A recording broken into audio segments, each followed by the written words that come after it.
Okay, today we're going to continue with our Dr. Seuss unit, and we're going to continue about using the Lorax. So while I read the story to you guys are going to make your own Lorax, and then we'll continue with it. So you guys need to make the arms, legs, and body out of that one sheet of Yours paper. there for an example. I will. And this is for the mustache.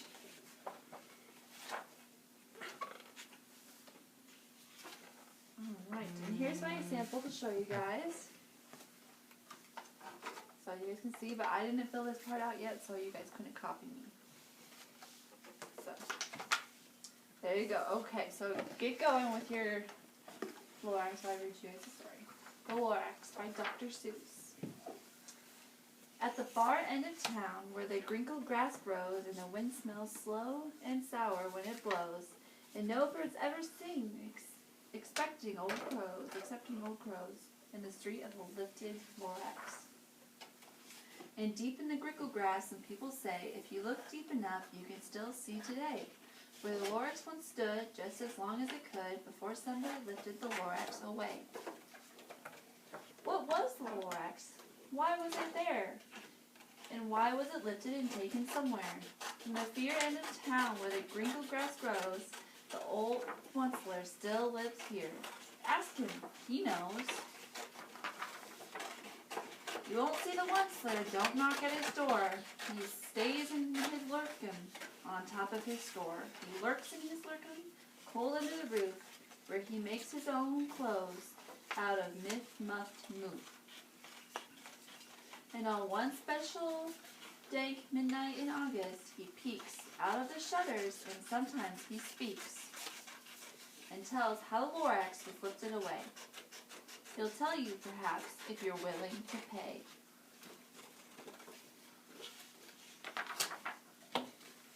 On the end of a rope, he lets down a tin pail, and you have to toss in 15 cents and a nail, and the shell of a great-great-great-grandfather snail.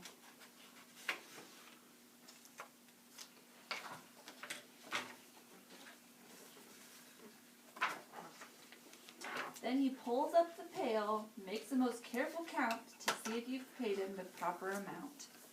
Then he hides what you paid him away in his snoove, his secret strange hole in his grooveless glove.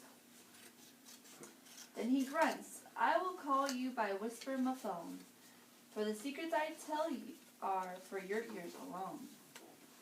Slop!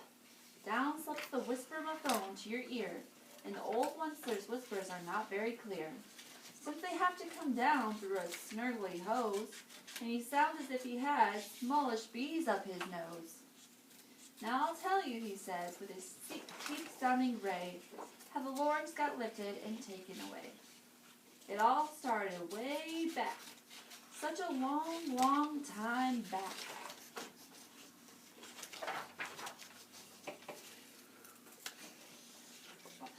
Way back in the days when the grass was still green, and the pond was still wet, and the clouds were still clean, and the song of the swammy swans rang out in space. One morning I came to this glorious place, and I first saw the trees, the Trufala trees, the bright colored tufts of the Trufala trees, mile after mile in the fresh morning breeze. Aren't they beautiful? And under the trees I saw brown barbaloots, frisking about in their barbaloot suits, as they played in the shade and ate Trufala fruits. From the ripulous pond came the comfortable sound of the humming fish, humming while splashing around. Those Trufala trees. All my life I've been searching for trees such as these. The touch of their tufts was much softer than silk, and they had the sweet smell of fresh butterfly milk. I feel a great leaping of joy in my heart. I knew just what I'd do. I unloaded my cart. In no time at all, I had built a small shop, and I chopped down a Trufala tree with one chop. And with great skillful skill and with great speedy speed, I took the soft chuck and I knitted a thneed. What? A thneed. The theme. It's what he's making out of the tufts of the trufula trees. The instant I finished, I heard a gazump. I looked, and I saw something pop out of the stump of the tree I chopped down. It was sort of a man. Describe him? That's hard. I don't know if I can. So here's what you guys are making. Here's a Lorax. He was shortish, and oldish, and brownish, and mossy. And he spoke with a voice that was sharpish and bossy. Mister, he said with a sawdusty sneeze, I am the Lorax. I speak for the trees. I speak for the trees have no tongues. And I'm asking you, sir, at the top of my lungs. He was very upset as he shouted and puffed. What's that thing you've made out of my trufula tuft? Look, Lorax, I said, there's no cause for alarm. I chopped just one tree. I'm doing no harm. I'm being quite useful. This thing is a need, a fine something that all people need. It's a shirt, it's a sock, it's a glove, it's a hat. But it has other uses, yes, far beyond that. You can use it for carpets, for pillows, for sheets, or curtains or covers for bicycle seats. The Lorax said, Sir, you are crazy with greed. There's no one on earth who would buy that fool's need. But the very next minute I proved he was wrong, for just at that minute a check came along. And he thought that the need I had knitted was great. He happily bought it for $3.98. I laughed at the Lorax. You poor stupid guy. You never can tell stupid. Yes. But stupid is a mean word, so we won't say that. You never can tell what some people will buy. I repeat, cried the Lorax, I speak for the trees. I'm busy, I told him. Shut up, if you please. I said shut up. Not very nice, is it? I rushed across the room and in no time at all built a radio phone. I put in a quick call. I called all my brothers and uncles and aunts and I said, listen here, here's a wonderful chance for the whole Winslow family to get mighty rich. Get over here fast, take the road to North Nitch. Turn left at Weehawken, sharp right at South Stitch. And in no time at all, in the factory I built, the whole Winslow family was working full tilt. We were all knitting needs, just as busy as bees, to the sound of the chopping of trufula trees. So he's not just chopping down one, like he promised. Then, oh baby, oh, how my business did grow. Now chopping one tree at a time was too slow. So I quickly invented my super axe hacker, which whacked off 4 trufula trees at one smacker. We were making needs 4 times as fast as before, and that Lorax, he didn't show up anymore. Probably killed him. Well, here he is. But the next week, he knocked on my new office door. He snapped, I'm the Lorax who speaks for the trees, which you seem to be chopping as fast as you please. But I'm also in charge of the brown barbaloots, who played in the shade in their barbaloot suits and happily lived eating trufula fruits. Now, thanks to your hacking my trees to the ground, there's not enough trufula fruit to go around. And my poor barbaloots are all getting the crummies because they have gas and no food in their tummies. Look, they look so sick, don't they?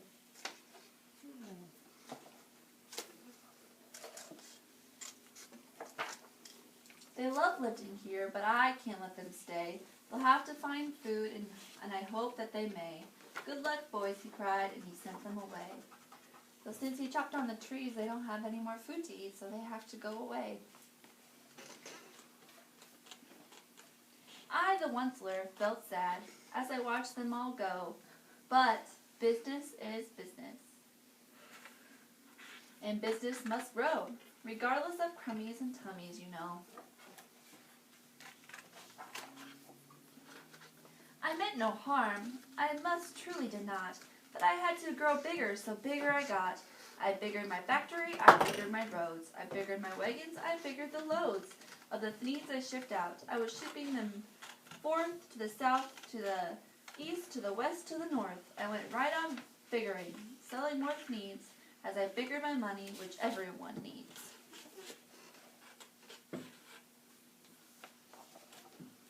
Then again, he came back. I was fixing some pipes with the old Newitts since Lorax came back with more gripes. I am the Lorax. He coughed and he whiffed. He sneezed and he snuffled. He snargled, he sniffed. Onceler, he cried with a coupless croak. Onceler, you're making such smogulous smoke. My poor swami swans, why they can't sing a note. No one can sing who has smog in his throat. Look at the poor bird. Sick. The smog from the factories he's building is affecting them. And so, said the Lorax, please pardon my cough. They cannot live here, so I'm sending them off. Where will they go? I don't hopefully know. They may have to fly for a month or a year to escape from the smog you've smogged up around here.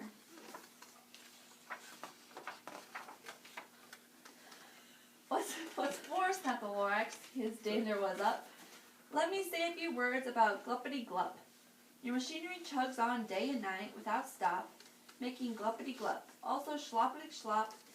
And what do you do with this leftover goo? I'll show you, you dirty old Onceler man, you. He's mad. He is mad. Look what he's doing with it. You're glumping the pond where the humming fish hummed. No more can they hum, for their gills are all gummed. So I'm sending them off. Oh, their future is dreary. They'll walk on their fins and get woefully weary, in search of some water that isn't so smeary. That's really good. Good job. Now you can just listen to the story for a little bit.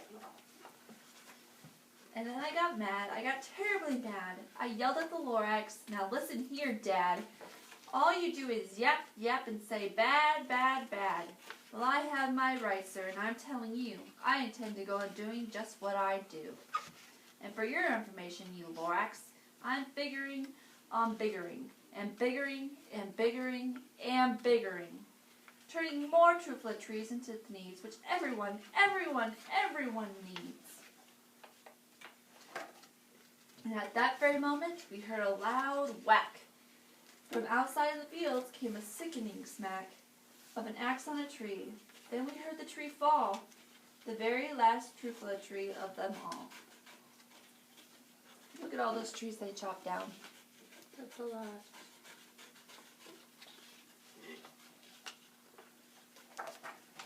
No more trees, no more needs, no more work to be done.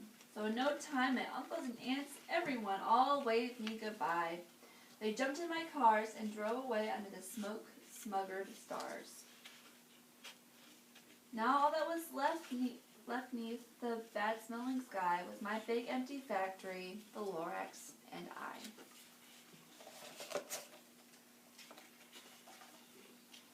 The Lorax said nothing, just gave me a glance, just gave me a very sad and backward glance. As he lifted himself by the seat of his pants, I'll never forget the grim look on his face when he hoisted himself and took leave of his place, through a hole in the smog without leaving a trace. Do you guys see the Lorax? Mm-hmm. It's fine.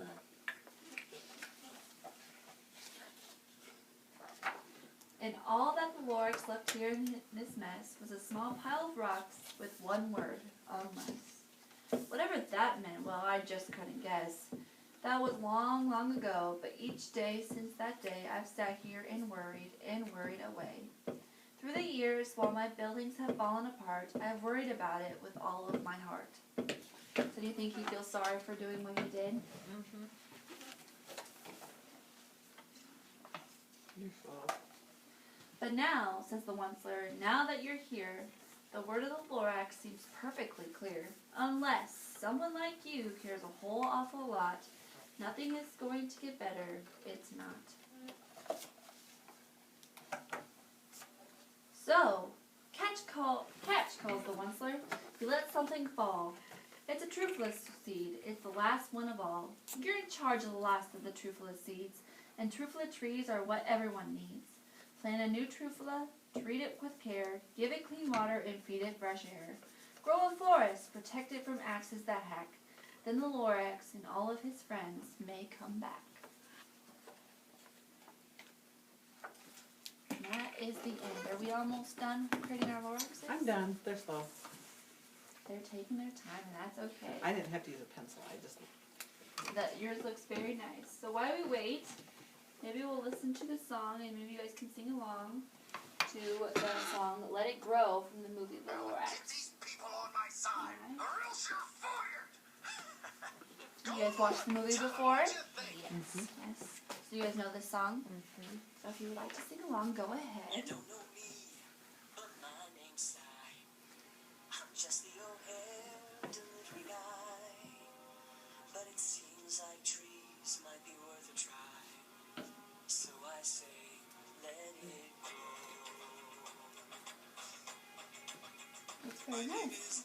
And my name's Rose. Our son was We're gonna cover that up anyway with your thing. and that's not good, so we suppose we should Let it grow. let it grow, Let it grow. You can't reap what you don't sow.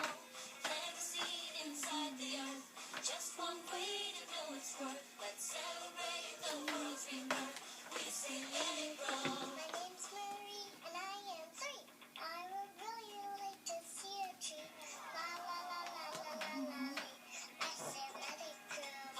Now I'm going to have you guys glue your writing prompt on, and I'll explain it in I just a minute. remember when trees were everywhere and no one had to pay for air. So I say let it grow.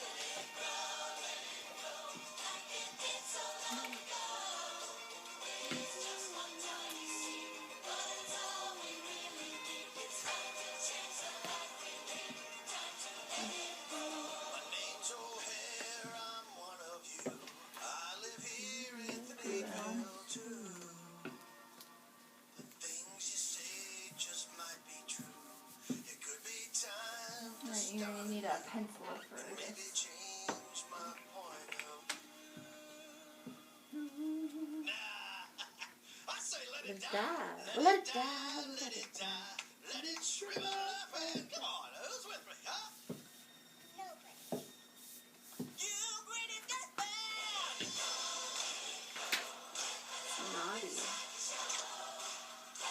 Alright, so we all ready to go? Just gotta do her face yet.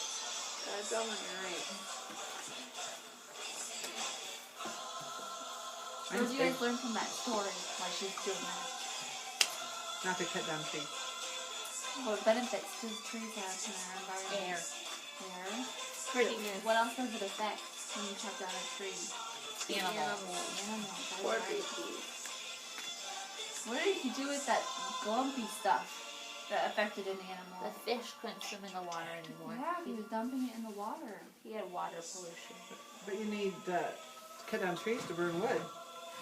We do a fire and we make s'mores when we camp. That is very true, but I feel like every time you chop down a tree, maybe you should plant another one. That's a lot of work.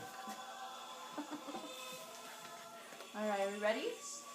Alright, so the writing prompt says, can you guys read it with me? If I was a Lorax, I would. So I want you guys to finish that writing prompt. If you were the Lorax, what would you do? If you were in his shoes, what would you do? Anything? You can write anything you think that the Lorax, that you would do if you were the Lorax.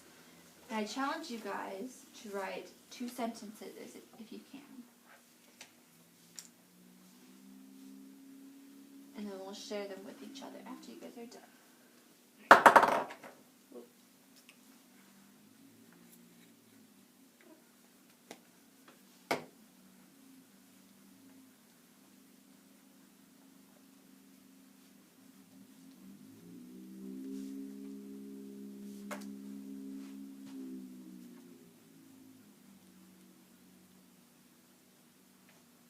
I'm done again. You are good. Did you write down 2 sentences? No, I just couldn't think of one. That's okay. We'll wait for these guys to get done. Y'all like to work fast. You're a good hard worker.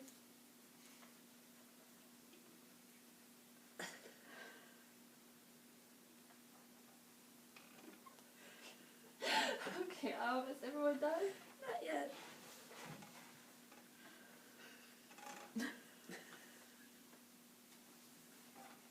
Okay, why don't we go around the table and present what we wrote down so everyone can get a chance to speak. I'm still not done. Would you like to go first? If I was the Lorax, I would tell them not to cut down trees because it's bad. Can you explain to me why you think it's bad? Because the animals won't have a place to live. Yes, okay. I'm Who done would now. Would you like to go next? If I was the Lorax, Lorax. I would protect all the animals and plants so that the plants wouldn't die and the animals wouldn't have to leave. I love the outside. Very good. Very good. Are you finished? Yes. Alright, would you like to say what you wrote down? If I was the Lorax, I would help the Lorax plant new trees. I would also help the Lorax protect the animals. That's a Very copy. good. But you are the Lorax. Well, maybe she's. Maybe Or there's help more other Lorax. Lorax. Are there more than one There Loraxes? might be more than one Lorax out there. I didn't see that in the movie. Or the... Well, The you book. just don't know. Okay, since we're doing a Dr. Seuss unit, I thought we would sing a little song about the author of the Lorax, Dr. Seuss. Suso. It's to the tune of, you guys all know Bingo? Huh? B-I-N-G-O. With the Very dog. good. Mm-hmm. Yes. Okay, so can you see this with me? Can you see it with me? There was a man who was an author, and Seuss was his name. Oh, S-U-S-S, S-E-U-S-S, S-E-U-S-S, and Seuss was his name. There was a man who was a writer, and Seuss was his name. Oh, S-E-U-S-S,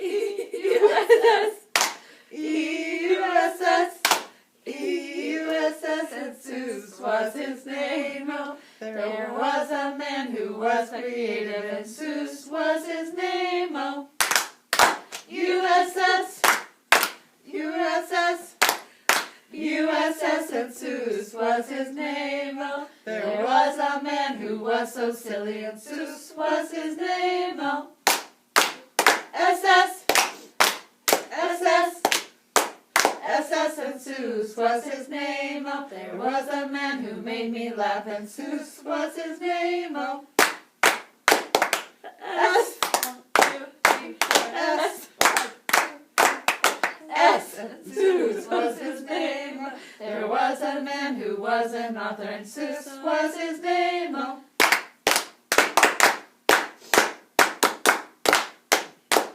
and Seuss was his name. Oh, let's sing the first verse one more time. Ready? There was a man who was an author, and Seuss was his name. Oh, S-E-U-S-S, S-E-U-S-S, S-E-U-S-S, and Seuss was his name. Oh, very good, guys. You guys like that song? Yeah. All right. So next time we'll learn more about Dr. Seuss and the different books he wrote. You love that back. Yes.